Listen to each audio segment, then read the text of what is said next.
পেছনে রাজনীতিটা বেশ ত্রয়োদশ জাতীয় সংসদ নির্বাচনে বিজয়ী বিএনপির নবনির্বাচিত এমপিরা সংসদের সদস্য হিসেবে ঠিকই শপথ নিয়েছে।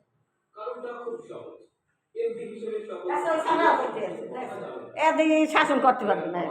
দুজন আসলে লড়াইলে আসলে শাসন বাদ দিয়ে নতুন আকারে শাসন করবে। বিশেষ স্বাধীনতা থাকে, জনগণের অধিকার রাখে। এমন একটা আকার দেখ মন্ত্রী মিনিস্টারের কথা মতো এই তারিখে ওরা দিয়েছে। ওরা টাকা খাইবে, এই জন্য ইয়ে করে না, আর বিচার করবে না হাসিনের। করতেন তো হাসিনের বিচার করা লাগবে, এই দায়বদ্ধ হেরা হইবে না। বলছে এই দায় মাথায় নেবে না, বলে কি বিচারের দায় মাথায় নেবে।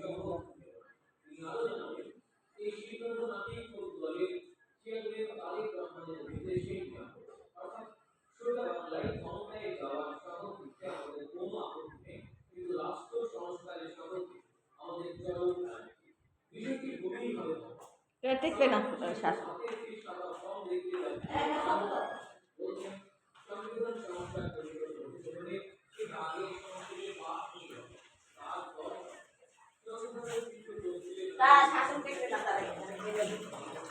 এককালে আমি একটু দাঁড়াই খেয়েছি না, এককালে ওর দশা হয়ে যাবে।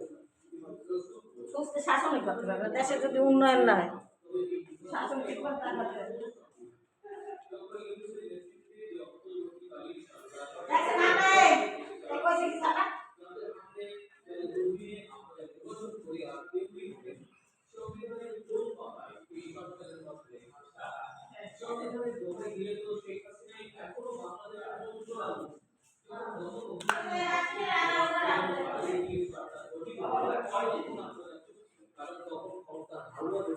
হেরা হেরা সংসদে যাইয়া এইয়া পাস করবে, এরপরে হেরা শপথ নেবে, এর আগে নেবে না।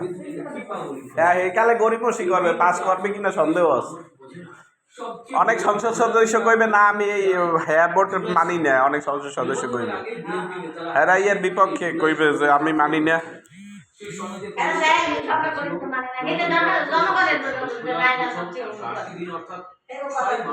সংবিধান সংস্কার পরিষদ হিসেবে কাজ করবে। তখন তো সালাউদ্দিন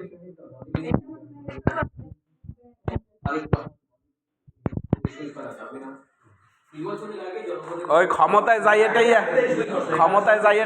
এই যে ভোট পাল্টাইয়ে গেছে দেখছো। এই যখন ভোট চাইতে গেছে তখন এসব কথা বুড়ো করেও কয় নাই।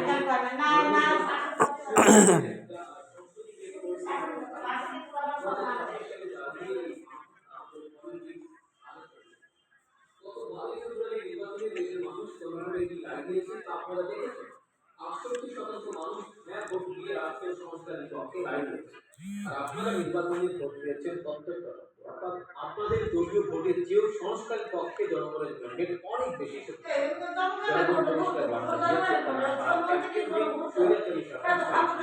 বিপক্ষ বিশিষ্ট সংসদ চাই, তারা ক্ষমতার ভারসাম্য চায়। কিন্তু বিএনপি কি করবে? তারা ৬৮% মানুষের মতামতকে বৃদ্ধাঙ্গুলি দেখিয়ে গণ অভ্যুত্থানের স্পিরিটকে অপমান করে সংস্কার পরিষদের শপথ বয়কট করলো।